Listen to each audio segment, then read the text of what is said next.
is Stephen Bauman, and in this video I'm going to describe in great detail the materials that I use to make the drawings that I post on my Patreon page. So I'm going to start off with mechanical pencils. This one is the Rotring 600. It's a German manufacturer, and this is a 0.5mm mechanical pencil. One of the things that I really like about this one is actually just the feeling of it in your hand. As I go on to discuss some of the other pencils, you'll notice that some of them I choose for weight, maybe their capacities as far as like different sizes and so on. But this one really is just about the feeling. It's one of the more expensive mechanical pencils that you can purchase. I bought this one when my wife and I were still living in Sweden, and I think I probably overpaid quite a bit for it. It's available in the States for maybe around $25 or so. And I can recommend it as a very excellent pencil. That being said, the whole body of it is metal, which makes for a little bit of a heavier pencil than maybe you would normally like. You know, a lot of times when you're drawing with a really heavy pencil, the weight of the pencil can kind of contribute to the darkness of your line. And unless you have a lot of kind of control over the weight of your hand and the weight of your line, maybe this pencil could lead you to making darker marks than you would prefer to make at maybe early stages of the drawing. Within this pencil, I usually use about a 2B lead, so 0.5mm, this is 2B. I have other 0.5mm pencils that I'll show you later, and I use different weights of lead in them. But with this one, as heavy as it is, I tend to prefer a softer lead that'll make a darker mark. So I use this for maybe some of the darker valued areas in my drawings.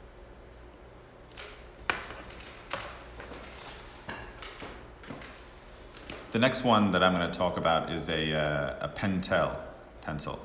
This also is a 0.5mm, and I've got B hardness of lead inside of it. When I first bought this one, it comes with a, I don't know what you call it, like a pocket clip, right? Which whenever possible, I kind of take that off of my pencils. The reason being that when I'm drawing, a lot of the times I'm holding my pencil all the way back here. And so you can see that maybe when I have one of those clips, which by the way, I can't get the clip off of this Rotring pencil, it can be a little bit, if not in the way, at least kind of slightly in the way. And if I can avoid that, I will. So this Pentel pencil, I really like the shape of it. It actually tapers a little bit. I don't know if you can get that sense of it looking at it on camera. But like a sort of classic Greek column, right? It tapers to getting sort of slimmer towards each end.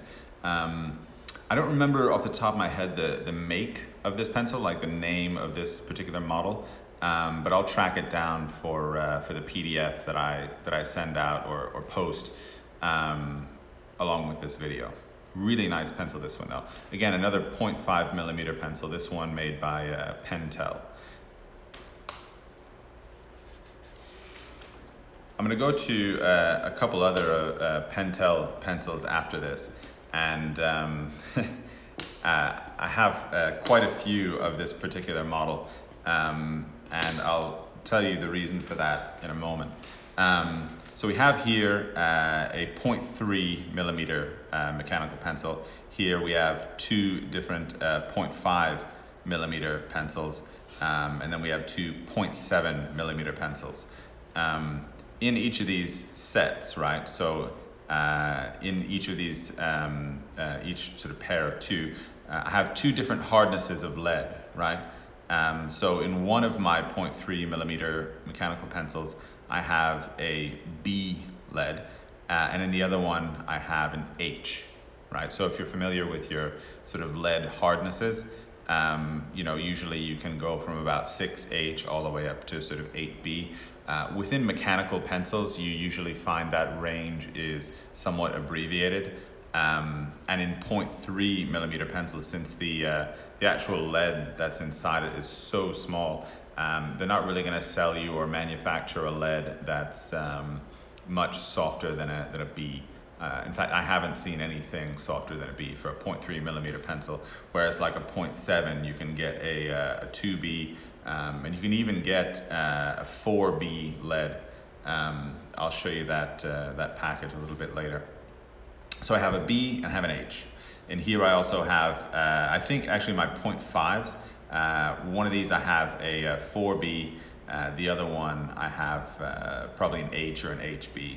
And I do the same thing with a 0.7 millimeters, right? So if I'm drawing maybe the earlier portions of the drawing and I want a lighter line, or I'm working on maybe part of the forehead where there's a lot of light on that area, and I still want to be hatching away and sort of making shapes, I'll use a harder lead like an H or a 2H in order to get a good shape at a very light value, whereas if I'm going to be drawing in the shadows or in the sort of darker creased areas of the face, I'll use like a softer lead to kind of get a darker mark without having to press too hard. In terms of advice about this, I would say that, and pardon me if you're not at all familiar with golf, I'm not too familiar myself, but I'm a little bit familiar. When you want to hit a golf ball further, right, you change the club that you use rather than just swinging harder. And I kind of feel a similar way about the hardness of lead that I use in my pencils. So if I need to make a darker mark, I'd much rather switch to a softer lead. And if I want to make a lighter mark, I'm going to switch to a harder lead rather than just using one lead all the time and just varying the pressure that I use. The reason being is that the harder lead that you use, let's say you're using an H or a 2H lead and you're trying to make a really dark value on your paper, you're going to wind up scarring the paper, which just in terms of the drawings that I make, I kind of prefer my surface to be like a little bit more pristine. And so with that in mind, I try to kind of vary the leads that I use for different values. Trying really never to press too hard when I'm building up a value. I want to use like a really soft lead, like a 4B or something, if I'm really trying to darken my shadows down, just so I don't have to press too hard. I think that covers mechanical pencils for now. I also have, though, another pencil that maybe falls a little bit more into that category. And this is a 2 millimeter pencil. And it's again the German brand Rotring. And this is a Rapid Pro 2.0. And it's a little bit different from some of the other 2 millimeter pencils that you get. A lot of them just have a sort of sliding action, just in terms of like taking the lead out of the pencil. If you want to extend the lead, you have to just manually pull it out yourself, and then release the button at the back to sort of hold that lead in place. With the Rapid Pro, it actually has a similar action to what other mechanical pencils have. So you can sort of click it out, which gives it a little bit of a little bit more of a luxurious feel, frankly. I just kind of like that. I tend to, since I draw so much, I'm not shy at all about sort of investing in different pencils. And so like the Rotring products, though they're more expensive, I also get a sense that like the feeling I have drawing with them is sufficient when I compare it to the cost of like actually acquiring the pencil. In terms of the graphite that I use in the 2.0 pencil, I actually find that the Staedtler brand makes a graphite that I feel a little bit more comfortable with. And this is something that when you start to draw a lot in graphite, you realize is that not all graphite is sort of equal, right? It's a metal ore that's sort of, pulled out of the earth, and as such, I think that there are kind of different qualities of it. And some of the other brands that I have used, I felt maybe were a little bit more inconsistent in their feeling, in terms of like when you're drawing on the paper, you'll hit these hard pitted spots in the graphite sticks, which is maybe undesirable when you're creating really nice even values. The Staedtler brand, as I said, like their graphite refills, I find to be of a quality that is the most consistent in my experience. I'm very interested to always kind of find different brands, and if there's one that you guys who are watching this video know of, I'd love to hear about it. But for now, I tend to use Staedtler. And maybe that concludes, I think, mechanical pencils for now. And maybe that can lead us to one of the other items that I use a ton. In fact, I didn't use this all the time. I just discovered these maybe 6 or 7 years ago. But it's what's called a mono zero eraser, right? But basically it's a kind of mechanical pencil with an eraser instead of graphite. And you can see that this refill here inserts into the front of the pencil pretty easily. And you can click it out to your sort of desired length. And it's a really great way to get an eraser that you can use as a kind of drawing tool, right? So when I'm working on maybe the lighter areas in the drawing, I can hatch away at it with this. I'm sure that since you've been watching the videos on my Patreon page, you can see me using this tool quite a bit. There's two different sort of models that they make. One of them here has this sort of chiseled tip, right? So it's a sort of rectangular column of eraser that you insert into the pencil. And usually I like to use this one if if I'm making sort of longer lines, if I'm carving out the shape around the profile or the contour of someone's hair, for instance. I find this one to be really, really useful, whereas maybe when I'm drawing shapes inside the skin or sort of bony features of the model, I find the rounded tip to be really, really useful. You can find a couple of different looks of these. Of the rounded tip, I've only seen the sort of white or silver model. The white one I think I purchased in Sweden when I was living there, and this one I've seen more often, the silver one in the United States. But they're very widely available. A lot of these items you can find on Amazon. And like I said, when I put out the PDF that goes along with this video, I'm going to indicate all of the models and descriptions of these, so that if you type those into your Amazon prompt, you'll be able to find these products pretty easily. And if there's other things that I'm talking about that you can't find there, I'll try to describe where I acquire those products. So that is the Mono Zero eraser. Really, really useful tool. In fact, I would say nearly indispensable tool if you're going to go making pencil drawings. Maybe we can move on now to wooden pencils. Of course, I use quite a few different ones, but there are some that I actually have a preference for as opposed to others, right? So I'm separating them here into the two different brands that I most commonly use, right? And this is the Staedtler sort of Mars Lumograph. Really, really standard pencil. You go into every art store in the world and you find these on display. They're very useful. I like them mostly because I trust the sort of Staedtler lead, as I was talking about before with the 2mm lead refills. I just find that they have a pretty consistent quality. That being said, the next one that I'm going to talk about is one that frankly I'm really excited about. I was gifted a set of these actually a year ago. They come in a really beautiful box. And like most pencil sets that come in beautiful boxes, when I was gifted it, I just thought, oh, here's another company that has just invested in what the display of their product looks like. I'm sure the pencils themselves are nothing to get excited about. And I was very wrong. Bruinzeel is the company that makes these, or is maybe the model of these pencils. Design, you can see here, is the brand that makes them. They must be then manufactured in Holland. But I find that the quality of the graphite in these pencils is, the only way I can describe it is silky, right? Even the harder pencils like the H's and 2H's have a really nice, smooth quality to the graphite as it's going on to the paper, even more so than the Staedtler pencils.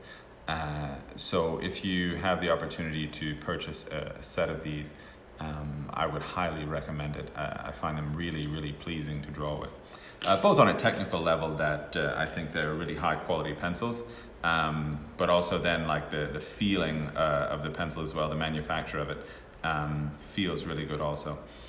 And I should discuss also, along with the wooden pencils, inevitably you come to the place where your wooden pencil has reached its eventual end, and you need to sort of extend the life of it a little bit. And there's a couple of products that I have here that you can use to extend the life of a pencil. One is made by Derwent, and the other by Generals. I have to tell you that this Generals pencil holder that I've got here, I did not come by through a purchase. It was just given to me by somebody, so I can't actually tell you where to get it, but I might track that down online and see if I can find a website where it's available. This one does have, I think, a really nice feel as far as like what you're going to, experience using it while you're drawing. Since most of the time I draw standing up, or I do always draw vertically as well. I never draw like on a table like this. I find like having a little bit longer, a little bit of a longer handle to the pencil is useful to me. So I get a lot of utility out of these products. The Derwent one maybe doesn't feel as nice, but it's nonetheless pretty effective.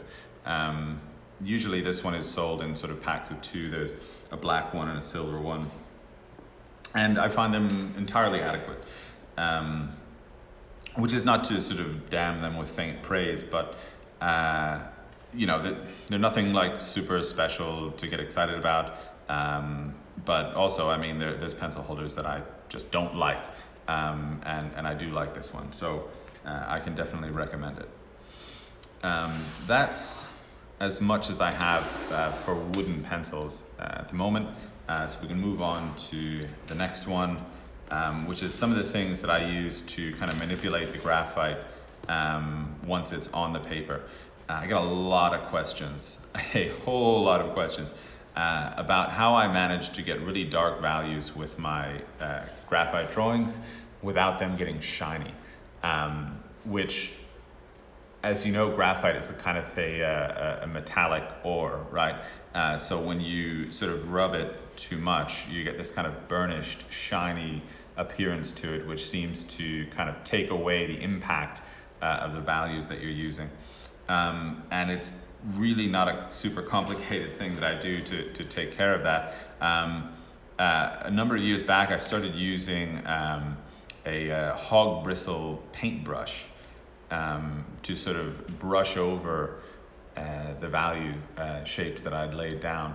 And I find that because graphite adheres to the paper a little bit better than, say, like vine charcoal, when I brushed over it with this hog bristle brush, which is a filbert shape, by the way, that it would take away a bit of the gloss. It would spread or diffuse a little bit of the cross-hatching that I'd done. So it sort of helped blend a little bit. It helped take away the shininess of it. And overall just creates a kind of a nice effect when you apply it kind of in the right places. So it helps you kind of even out your value. But, and this is critical, it evens out your value in a way that doesn't look too machined. It doesn't take all of the hatching away. It just takes a little bit of it away. It takes the sting of the hard line hatching out of your drawing. But not, like I said, like way too much where you get this sort of airbrushed, super smooth effect. I feel like there's a little bit of, there's a guy called Harold Speed who wrote The Practice and Science of Drawing, great book, pick it up if you can, who would have called it dither, right, which roughly means not quite perfect, which is kind of the sweet spot, as he would have described it. The other product that I've just started using lately, I don't know yet totally how I feel about it, is this pastel blender. It was recommended to me by some of my students actually, and they have this tip on it that's kind of spongy. It reminds me a bit of a makeup brush. And you can use this on maybe a particularly smooth paper, or maybe even a rough paper. Who knows? I haven't used it on a rough paper yet, to kind of even out your sort of first value layers. Though I haven't found much application for it beyond that. For me, the hog bristle filbert brush is what I use primarily to manage both the shininess and evenness of the value of the graphite that I put on the paper. So something else that I thought I should discuss, since I've already talked about the all wood pencils, actually is how I sharpen them. You'll notice that with a lot of these pencils, I've sharpened them out to what seem to be maybe excessively long tips. This is a practice that is much more about keeping the pencils sharper for longer. It's something that I started doing when I first became a student at the Florence Academy of Art, maybe in 2004. It's just a standard practice there, and I sort of picked it up, and the rationale, as I said, was that it keeps the pencil sharper longer. I don't know. I'm not sure if it's entirely just a thing that we all decided to do, and then we developed a reason for it afterwards, or it actually has a practical application in keeping the pencil really sharper for a lot longer. I've just been doing it so long that I will just continue to do it this way. But I've got just a standard kind of straight razor. I prefer ones that are maybe a little bit slimmer this way. Some of the other ones that you get from hardware stores and something have maybe a larger body to them, a little bit more clunky.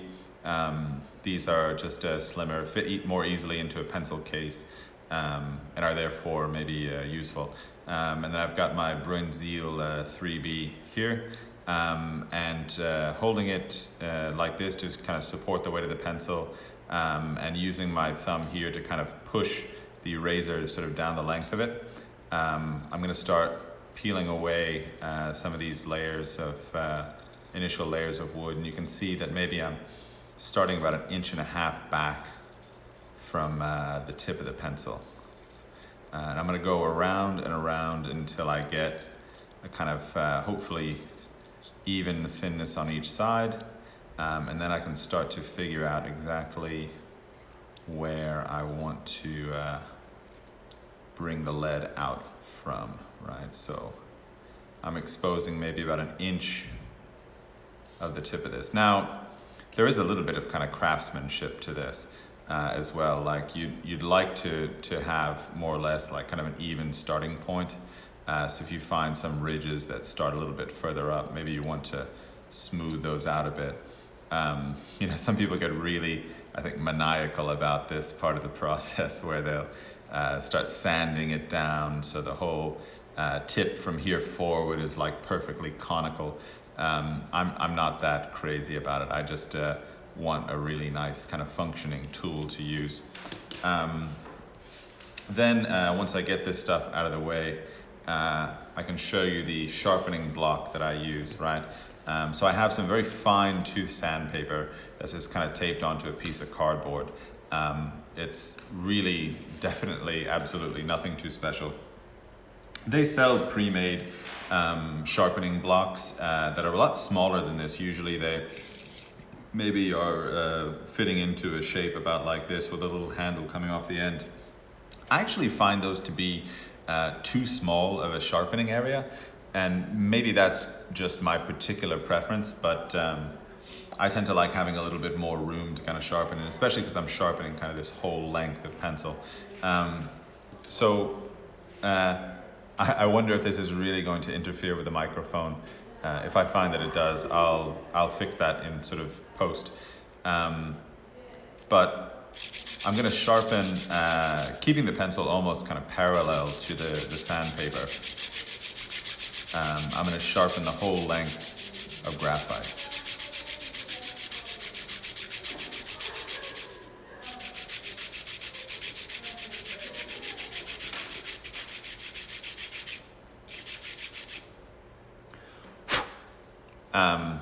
So this is kind of what you end up with.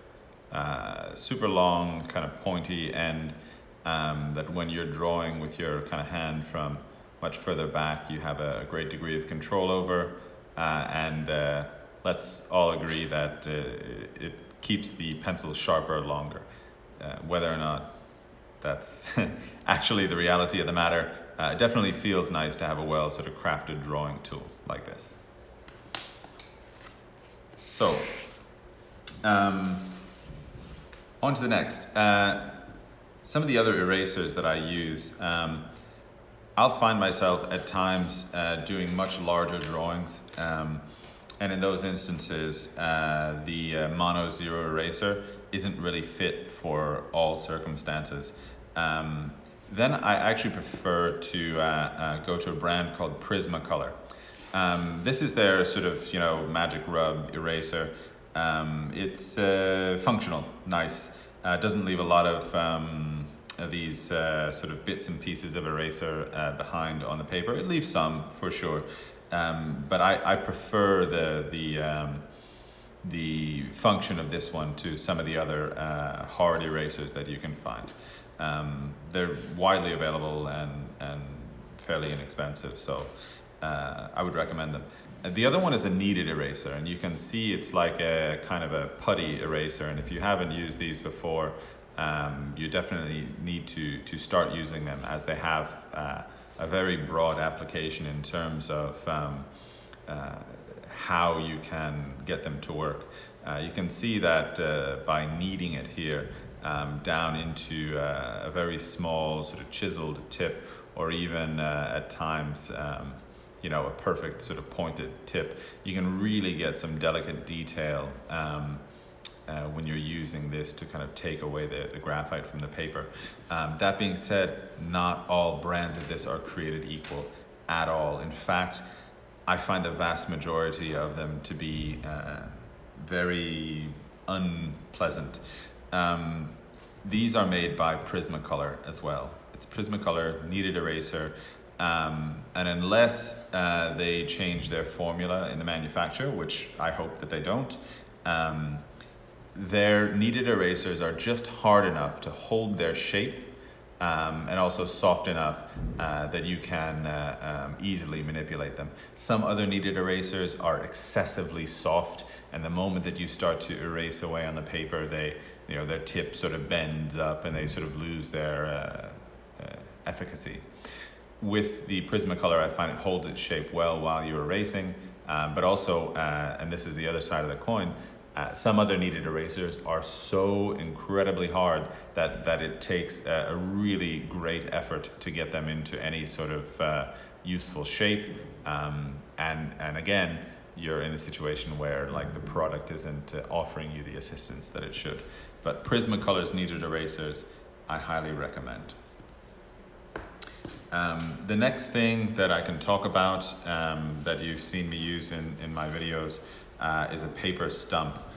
They come in many different sizes, and I find actually one of the best things that, or innovations, or I don't know how you want to put it, best uses for a stump that I've found are actually to saturate the end of the stump with graphite and actually use it to draw with, right? So if I need to make a nice sort of soft value around the edge of something, I can actually use my stump to create a nice soft version of that. Whereas, let's say if I used, a pencil, we've got sort of lines to think about, right? And you can see, of course, the difference from one to the other is very significant, and because of that, the stump is a very useful tool. I don't actually so much use it for blending, and I always tell my students that, in fact, a stump is not necessarily there for modeling or creating form. You want to use successive value gradations to create form or volume in your drawing. This is just to maybe even out some of the value that you've put down, or even maybe if you have some edges like this that are excessively harsh, you can just kind of rub your stump over them and soften them out a little bit.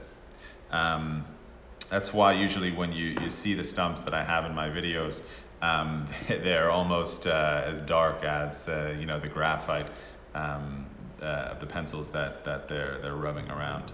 I don't have a brand that I particularly find that I like more than another. This is made by Faber-Castell, which is a pretty decent company, and it's pretty good. There are differences in paper stumps that you can get though. Some of them you'll find are actually these rolled up pieces of paper that are hollow through the center. I actually don't really like those all that much. These have a kind of a solid center, so they're pretty hefty in that regard. Though eventually the problem with them, and they're inexpensive, so it's not really that big a deal, but eventually you can see at this seam, the oils of your hands eventually degrade the adhesive that hold them together. And so you have this situation where eventually they start to sort of unravel. At that point, you just have to chuck them out and get a new one, even if you've kind of fallen in love with it. So that's paper stumps. The next thing that I use pretty infrequently in my drawings, at least my graphite drawings, is vine or willow charcoal. There's two different makes in particular that I use. One is a brand called Nitram. The other is Winsor & Newton's vine charcoal. This one in particular is much softer than what even the softest grade of Nitram charcoal is. The Nitram charcoal, I would say, is much more useful for actually making drawings. I tend to use the Winsor & Newton vine charcoal more just for creating sort of value, sort of abstraction, right? Where I'll take the edge of it and just kind of create a soft sort of area of tone in the drawing. So I use it to kind of create a little bit of atmosphere in the drawing, more so than actually maybe drawing shapes with, where if I'm actually going to kind of make some lines or edges, I tend to want to use a little bit more the Nitram charcoal. Nitram makes 3 different grades of charcoal. You have H, as this is, you have H, B, and B. H is the hardest, B is the softest. And I think they're sort of really useful. As far as vine charcoal is concerned, they're one of the best products out there. Also, maybe I could talk a little bit about how if you wanted to kind of sharpen your vine charcoal, you take very much the same approach of just trying to keep it parallel to the paper and trying to have a very light hand while you're doing it. And you can get it down to a nice kind of point to draw with. One of the last things that I use quite a bit is actually Cretacolor's powdered graphite. And just like some of the other things that I've mentioned, not all powdered graphite manufacturers are created equal. Generals makes a powdered graphite that I actually find gets way darker when I'm toning paper with it than what the Cretacolor does. And without knowing in particular why that is, my speculation is that they've ground their powder down to a finer granule size, and so it tends to get a little bit more into the paper, whereas Cretacolor's does not tend to do that. So I'll use this dry to tone paper, and I can talk about that maybe in the next video that I make.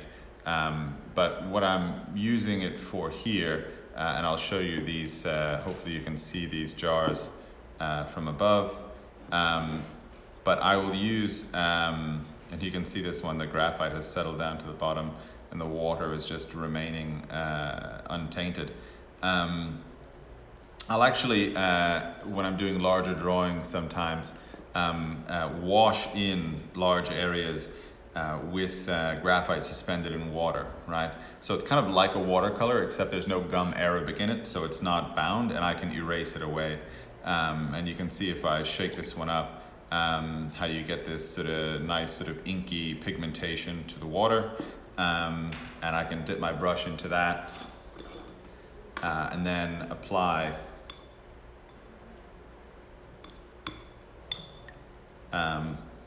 broader sort of passages of graphite. Eventually this dries and you're able then to erase it away for the most part.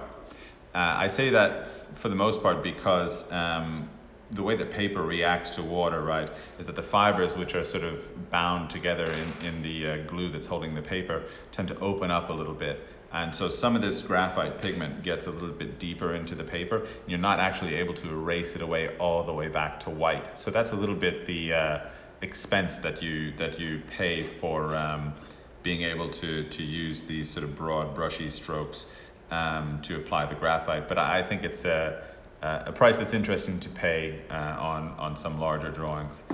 There are companies that make a kind of graphite watercolor, which is just basically ground graphite powder with gum arabic added to it.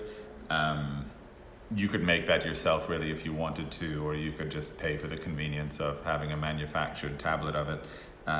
I've honestly not found too much practical application for it. I kind of feel like if I was going to use that, I would just use watercolor. But you know, maybe some people find that more interesting, or maybe in the future I'll find it interesting, who knows. This brush, by the way, is just a watercolor brush from Royal and Langnickel. It's not necessarily a brand that I like subscribe to in any you know, significant way. I would use another watercolor brush just as happily. But they do tend to make pretty decent synthetic brushes, Royal and Langnickel, if that's what you're in for. Yeah, I think that mostly covers the materials that I have. Oh, actually, sorry, I need to mention also, when I do use compressed charcoal and when I do use white chalk, sorry about that, I tend to use General's brand, and I'm sure that if you've ever shopped for charcoal pencils that you're familiar with this, this brand. But they make a decent white chalk. I'm actually currently experimenting with some other white chalks that are a little bit less gritty than General's white chalk pencils. But I do find that their compressed charcoal pencils are a really useful product.